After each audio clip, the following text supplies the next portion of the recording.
sesi perkuliahan mata kuliah hadis hukum pidana.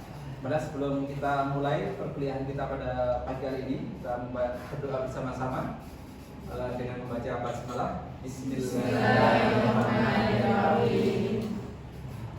Teman-temanku semuanya, bahwasanya berkenaan dengan permasalahan hadis hukum pidana itu akan jadi pembahasan kita secara terus-menerus sampai pertemuan ke-14 nantinya. Di pertemuan kita yang ke-6 ini kita akan membahas beberapa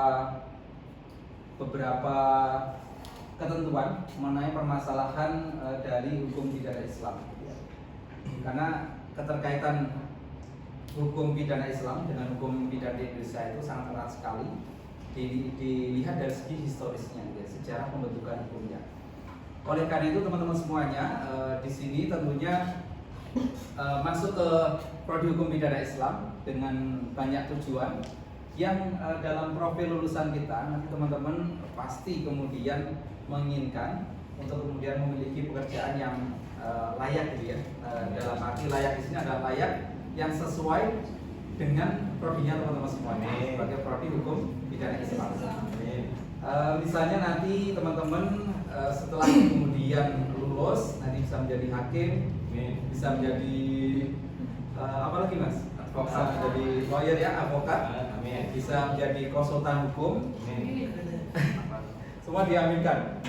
Oke, nah kemudian nanti bisa menjadi peneliti, bisa menjadi akademisi, ya, dosen, dan itu yang kemudian harus dimodali dengan adanya keilmuan, gitu ya. Kenapa kemudian mata kuliah ini sangat penting? Hadis-hadis hukum pidana. Kalau teman-teman kemudian nanti menanyakan, Pak, kalau misalnya saya nanti jadi hakim, apakah kemudian saya mempergunakan hadis? Kalau kemudian nanti teman-teman menjadi hakim di pengadilan negeri, ya, di pengadilan negeri, nanti teman-teman biasanya di sesi wawancaranya akan ditanya terkait dengan masalah kitab Bidayatul Mujtahid. Nah, kitab ini karya nulis yang kemudian memuat secara ringkas berkenaan dengan permasalahan hukum, termasuk hukum pidana Islam, jinayat, gitu ya, di bab jinayat.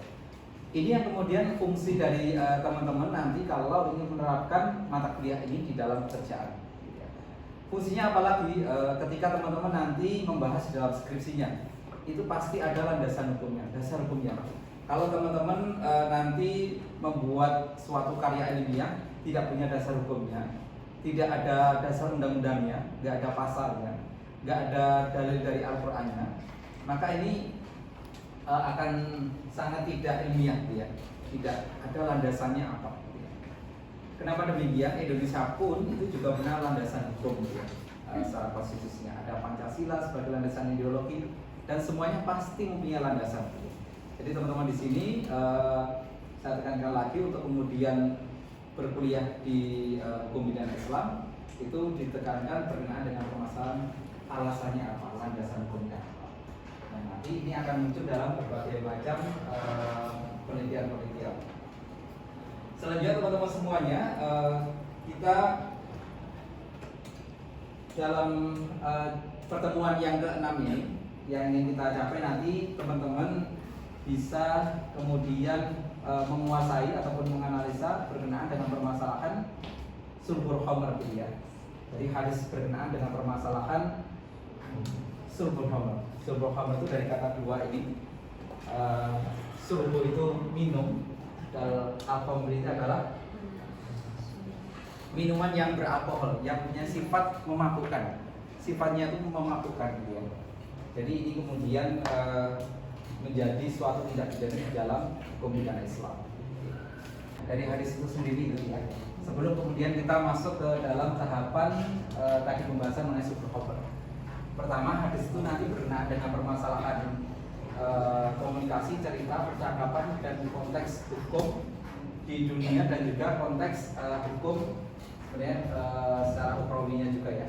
Nanti ada konteks sejarah dan konteks aktual. Artinya hadis itu tidak kemudian itu ketinggalan zaman juga, kontemporer itu bisa. Oke, nanti ada mata kuliah hukum pidana Islam kontemporer. Kemudian nanti sifatnya sesuatu hal yang baru juga, Jadi nanti belajar hadis, kenapa di kitab hadis itu banyak satu pembahasan, misalnya berkenaan dengan permasalahan syurbul khamr itu ada banyak, itu dikarenakan semacam ini. Ada suatu hal yang diperbaharui. Ya. Hukum juga sifatnya nanti juga sebagai pembaharuan, ya, al-jadid. Jadi terus diperbarui. Makanya KUHP kita itu terus mengalami pembaharuan. Kemudian nanti bersifat ada yang mengabarkan dan sesuatu hal yang dekat. Artinya nanti ini ada satu kitab Fathul Qorib misalnya, yang kemudian hadis ini juga tidak terlepas dari kondisi masyarakat. Jadi kalau ada hukum misalnya, hukum yang tidak dekat dengan masyarakat, ini berarti bermasalah hukumnya. Ya, bermasalah setidaknya nanti tidak sampai kepada tujuannya. Nah, hukum pidana Islam itu nanti sampai kepada tadi dekat dalam arti adalah permasalahatan. Ini pencapaiannya semacam ini. Ini kunci besarnya dari hukum pidana Islam. Kalau teman-teman nanti menemukan ada praktek hukum pidana Islam yang diterapkan dalam keilmuan atau dalam suatu kajian atau dalam penerapan undang-undang yang tidak mencapai kemaslahatan, ini berarti bermasalah secara teorinya ataupun secara pemahaman. Iya teman-teman semuanya.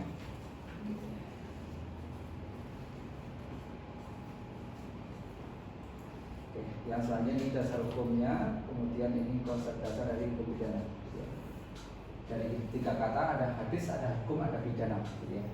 Jadi ini yang kemudian dijadikan dasar di situ. Ini ruang lingkupnya dari tindak pidana.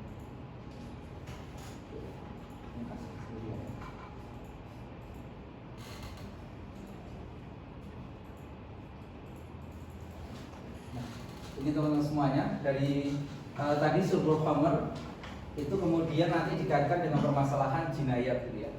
Jadi teman-teman semuanya nanti ada segi jarimah tadi terkait dengan hukum pidana Islam, yang kemudian jarimah ini nanti dikategorikan menjadi 3 ya dalam konteks ini. Ada berkenaan dengan permasalahan kisos, ada permasalahan jiwa, kemudian ada hudud atau ini jamak dari had ya. Ini berkenaan dengan permasalahan harta benda selain jiwa gitu ya. Ada empat komponen. Kemudian ada hasil.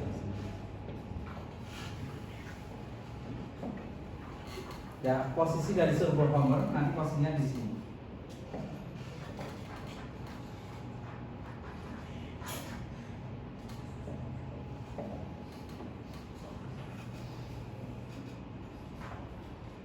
Kemudian teman-teman semuanya nanti ada beberapa ketentuan terkait dengan syurbul khamr. Kita cek hadisnya dulu ya. Kemudian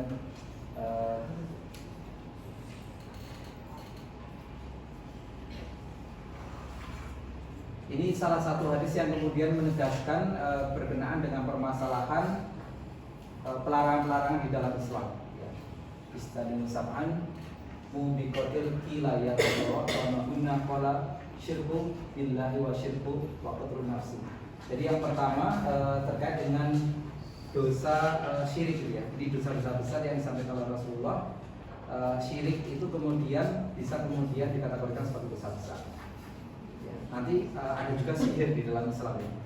Kalau sihir nanti kita kaitannya bisa berkenaan dengan permasalahan sarikoh, pencurian. Pertama ini misalnya ini berkenaan dengan permasalahan apa kira-kira teman-teman? Ya, jadi ini matan hadisnya. Nanti kalau teman-teman ditanya, kemarin juga sudah belajar ya terkait dengan perawinya, kemudian terkait dengan sanadnya. Ini berkenaan dengan yaqta'u sarik birubi dinari fasawaya. Ini terkait dengan pencurian. Jadi pencurian itu nanti ada batas nisabnya, yaitu mempergunakan dinar. Ya, menggunakan dinar. Kemudian hadis yang kedua yang diriwayatkan oleh Ishaq bin Ibrahim, ini berkenaan dengan permasalahan matanya mana teman-teman? Ada tahu matanya sebelah mana?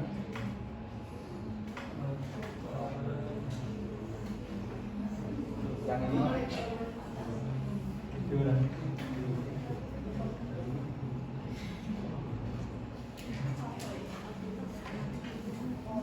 penegasan ya.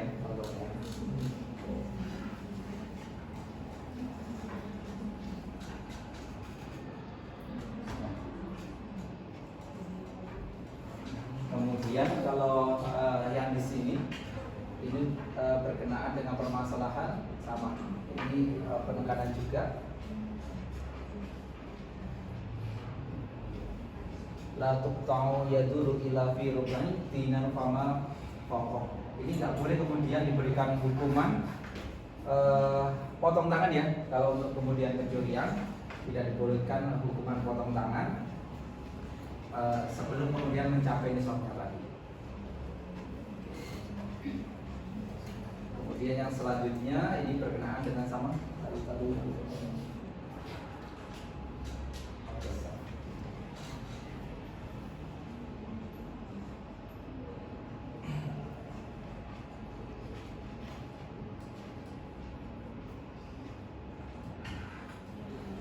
Fi aqallu min samani mizan wa hasabali aw kursi wa kilahuma daul saman. Ini juga berkenaan dengan permasalahan tadi syariah.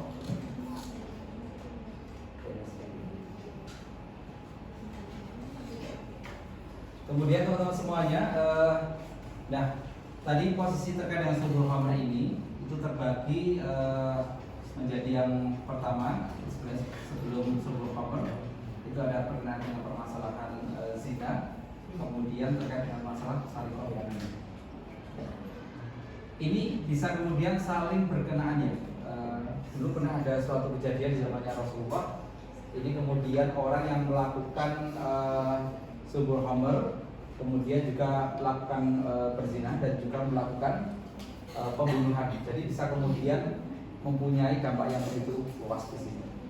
Kalau dalam undang-undang kita bagaimana terkait dengan permasalahan mengkonsumsi minuman keras di ketika berkendara, gitu ya? Itu tidak boleh kemudian diatur. Kalau kemudian mengkonsumsinya di kosan misalnya, boleh nggak? Secara hukum boleh nggak? Tidak boleh Pak, nggak boleh.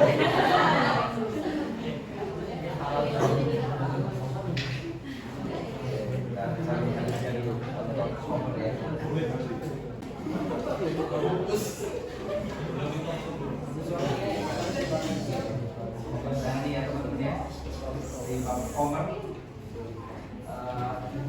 Hadatsana Muhammad ibnu Musallim, Muhammad ibnu Bashar, qala hadatsana Muhammad ibnu Ja'far. Ini banyak kemudian nama sahabatnya Muhammad ya, riwayat pada sahabat qala sam itu telah mendengarkan Qatadatu yuhaddatsu an Anas bin Malik. Ini biasanya ke Anas bin Malik.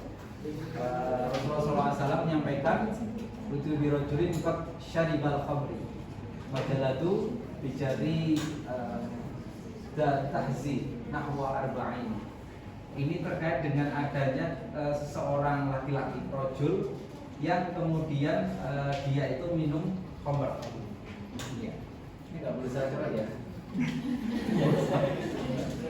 Kemudian dia diapain oleh Rasulullah, memerintahkan untuk kemudian dicambuk. Jadi teman-teman semuanya, khamr ini yang pertama itu biasanya berkenaan dengan pelakunya ya. Kalau penjual ataupun yang memproduksi itu tidak kena hukum dari hudud. Makanya itu di Indonesia misalnya tidak diatur secara jelas, itu sebenarnya tidak mengalami permasalahan secara ininya ya, secara imamahnya, aturan hukumnya dalam Islam. Maka hanya yang dikenakan hanya pelakunya saja. Kalau penjual sama yang produksi pabrik misalnya, itu kemudian hanya dikenai sanksi takzir. Tapi bisa hukumannya juga berat juga. Nah pelakunya itu nanti di sini wajib seorang yang mukallaf. Apa itu mukallaf? Balik dan akil ya. Orang yang kemudian tahu bisa membedakan oh ini khamr ya. Misalnya gini, misalnya teman-teman dikasih es teh ya. Bukan es teh. Misalnya mirip es teh, ternyata itu adalah minuman keras gitu ya. Kadang-kadang itu ada yang iseng gitu ya misalnya. Dan itu kalau teman-teman bisa membedakan, kemudian teman-teman mumpung dikasih teman ini, misalnya teman-teman dikasih apa ya, soju ya, soju kan ada yang nggak alkohol ya, ada yang enggak. Di Solo ada itu ya. Yang pernah beli? Tidak pernah. Yang perempuan yang takut ada yang nggak alkohol ya. Kemudian yang selanjutnya harus Islam, ini penting ya teman-teman ya, harus Islam. Kalau nggak Islam ya jangan kemudian kamu masuk neraka, jangan. Itu bukan ranahnya kita kalau bukan Islam. Oke, kemudian ini yang kemudian pokoknya dari pelakunya, kemudian nanti dari perbuatannya, dari sumber komernya itu adalah harus minum. Bentuknya adalah cair berarti ya. Kalau nggak cair nggak boleh, sama juga minuman ya. Kalau dipadatkan bagaimana? Kalau dipadatkan misalnya kayak apa? Nanti apa padatnya ya? Tidak ada ya untuk minuman keras padat ya. Adanya narkoba itu ya. Nah, narkoba itu nanti lebih ke sifatnya. Jadi ini dan kemudian memabukkan. Ini jumhur ulama ya. Saya ambil yang jumhur ulama. Ini lebih kepada keumuman. Biasanya. Jadi dalam Islam itu ada yang pakai biasanya, hukum kebiasaan. Oke, silakan yang bertanya. Saya Pak. Ya, namanya siapa? Nama saya Kukuh Satria Perdana. Oke, panggil aja Satria. Oke. Silakan tanya. Tapi agak universal Pak, lebih luas lagi, nggak hanya commerce sih. Dari 3 aspek itu, kisos, hudud, sama takzir. Jadi kan takzir itu kan lingkupannya menurut saya Pak, itu adalah hukuman dari kedua ini. Ya, jadi itu kayak berhubungan bahwa saya bertanya tentang kita hidup di Indonesia ini, bahwa memang landasannya kita kan memang pada dasarnya undang-undang itu umum, toleransi semua agama. Tapi yang menerapkan ini dan kita pelajari adalah memang hanya yang menerapkan otonomi daerah seperti Aceh itu Pak, ya kan? Nah, tapi yang saya tanyakan, apakah dari otonomi ketentuan tersebut itu adalah suatu kelonggaran dari ketetapan undang-undang apa toleransi tinggi? Karena memang pada dasarnya yang berlaku di Aceh hanya hukum cambuk, selain itu masih dipertimbangkan oleh HAM. Misalnya dipikir secara liar, itu kebijakan itu bisa dapat kena pasal loh Pak untuk melukai orang lain, karena pelaku itu mempunyai HAM, tapi dia dicambuk mendapatkan pasal yang dimana pasal 354 KUHP yang melukai orang lain. Yang saya tanyakan intinya itu adalah suatu memang kelonggaran yang diberikan suatu daerah tertentu, tapi itu tidak kita terapkan di daerah lain. Dan apakah itu memang suatu otonomi khusus? Memang pada dasarnya Aceh itu sudah menerapkan itu dari lama, gitu Pak. Oke, kita mungkin bermulai dari ini dulu ya. Jadi takzir itu ketentuannya betul-betul disandarkan kepada manusia. Jadi teman-teman semua di sini adalah full hakul adam. Kalau ini itu terkait dengan hakullah. Kemudian di sini tengah-tengah antara hakullah dan hakul adam. Tergantung nanti jenisnya seperti apa, ya, pembunuhan sengaja, pelukaan sengaja ataupun apa. Nah, karena ini adalah hak dari manusia itu sendiri, maka ketentuan hukumnya itu diserahkan, misalnya di sini di Indonesia bukan negara Islam tapi negara Pancasila. Kemudian ada kesepakatan bahwasanya Aceh itu diberikan keistimewaan gitu ya, dengan adanya Nangro Aceh Darussalam itu tadi. Kemudian di sana dibentuklah Kono Jinayat Aceh yang ini secara teori hukumnya memang nggak boleh di atas ataupun sama dengan hukum positivitas secara konstitusinya. Ya, ada lex generalis, derogat lex specialis itu misalnya. Kemudian di sini yang diatur hanya beberapa yang tidak bertentangan. Misalnya apa? Terkait dengan zina, bisa juga diatur ya, di hukum juga dicambuk. Ya. Tapi aturannya juga ini menyesuaikan dengan kondisi masyarakat di sana. Ya. Ada seorang perempuan yang dia itu berzina dengan beberapa laki-laki, itu yang perempuan dikali lipat di 200 ya, dihukum 200, yang laki-laki cuma dihukum 80 sama berapa yang 100 kayak itu. Jadi ini sebenarnya secara tujuan hukumnya kadang-kadang tidak pas kalau kita bicara ta'zir. Gitu ya. Perempuannya 200, coba bayangkan 200 gitu ya. Biasanya di ada yang sampai 40 aja sudah pingsan gitu ya. Kemudian subul homer gitu ya. Di Aceh itu juga pertentangan masyarakat banyak yang kemudian suka atau punya budaya semacam ini karena diterapkannya di kota ya, posisinya di kota. Jadi menurut teman saya yang di Aceh itu tidak semuanya kemudian menerapkan konon jinayat Aceh ini, atau tidak semuanya patuh, lebih tepatnya. Kemudian nanti ada masalah terkait dengan judi dan lain sebagainya. Sehingga ini adalah kebijakan yang kemudian tidak, yang penting tidak bertentangan dengan konstitusi di Indonesia. Misalnya subul homer di sana tetap dicambuk, nggak boleh kemudian dihukum dengan hukuman misalnya karena itu ta'zir diberi dengan hukuman mati, itu nggak boleh, karena bertentangan dengan konstitusi. Sehingga boleh dengan hukuman cambuk di situ. Nah, yang kemudian dipermasalahkan apakah kemudian itu sesuai dengan hak asasi manusia atau tidak, ya, misalnya. Nah, maka selama kemudian itu dijamin oleh undang-undang, maka itu tidak menjadi permasalahan. Di Aceh itu masih sudah dijamin, gitu ya. Sehingga ini cuma beberapa komponen saja, tidak semuanya. Makanya dalam kasus ini syariah nggak bisa diterapkan.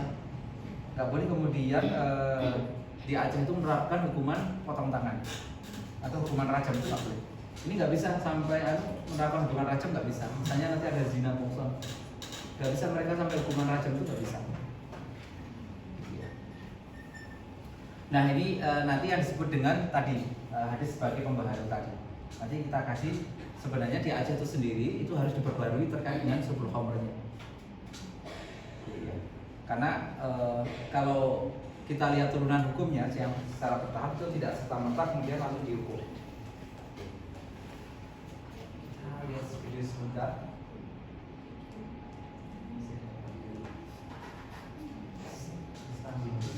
Namanya Serang Binis. Kalau sini Binis ya.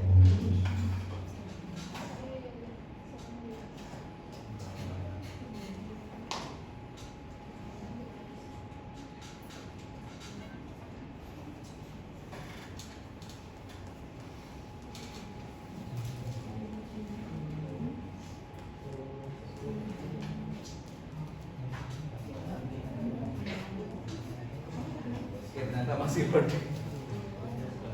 Ini cuma video praktek ini ya, eksekusi cambuk gitu ya. Praktek eksekusi cambuk. Ini ada berapa di slide ini?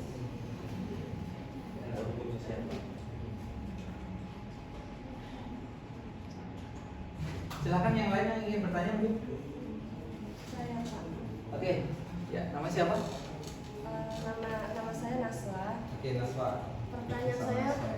Pertanyaan saya tentang zina juga. Oke. Di Indonesia itu kan hukum menikah itu kan cuma belasan tahun ya Pak. Sedangkan misalnya ada 2 orang di bawah umur yang melakukan zina dan kayak apa ya? Hamil gitu. Oke. Nah, sedangkan menikah di bawah umur itu nggak boleh. Jadi dalam perspektif sudut pandang hukum pidana Islam dalam menanggapi masalah tersebut itu gimana? Oke. Jadi ini fenomena banyak di masyarakat ya. Dia menikah, posisinya menikah karena terpaksa ya, karena di bawah umur, kemudian dia karena hamil tadi ya, pertanggungjawaban. Sebenarnya masalah di Indonesia itu terkait dengan zina banyak ya. Misalnya yang di dalam hadis itu adalah ini ya, Sayyid Bizani ataupun nanti terkait dengan seseorang yang sudah pernah menikah lalu melakukan zina. Nah, sama dalam konteks semacam ini yang pertama kali yang kita hukumi adalah konteks dari zinanya gitu ya. Jadi hukuman zina sama menikah sebagai solusi itu sesuatu hal yang berbeda. Yang pertama. Sehingga di sini nanti dalam ketentuan dalam hukum pidana Islam kalau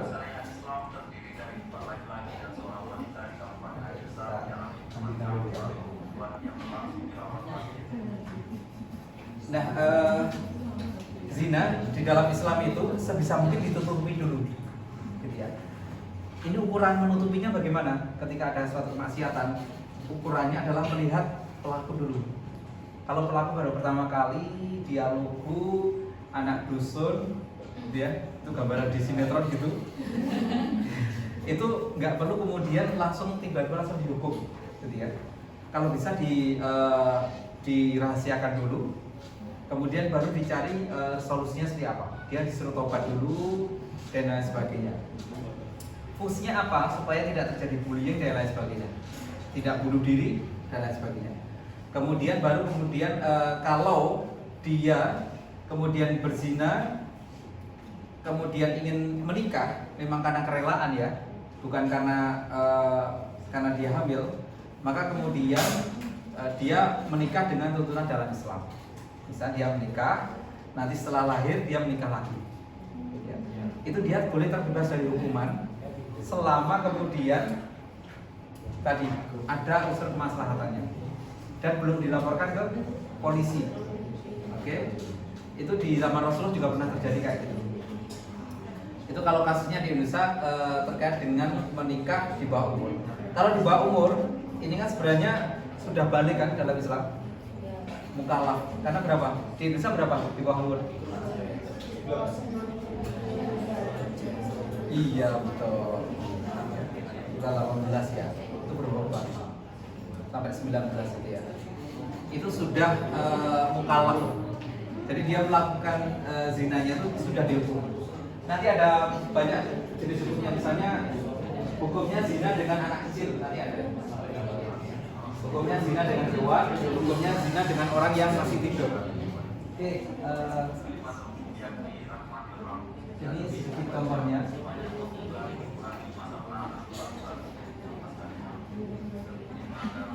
Pembunuh rentan.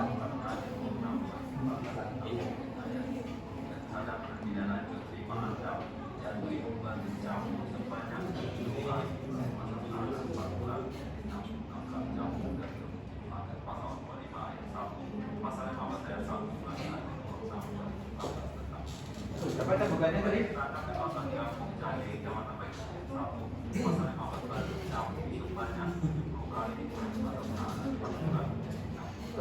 Prakteknya beda yang ngomongnya 70. Teman-teman semuanya, sebagai refleksi dan juga kesimpulan dari pertemuan kita kali ini, maka ini sangat penting untuk teman-teman mengkaji mengenai masalah hadis-hadis hukum pidana berkenaan dengan syurbul khamar.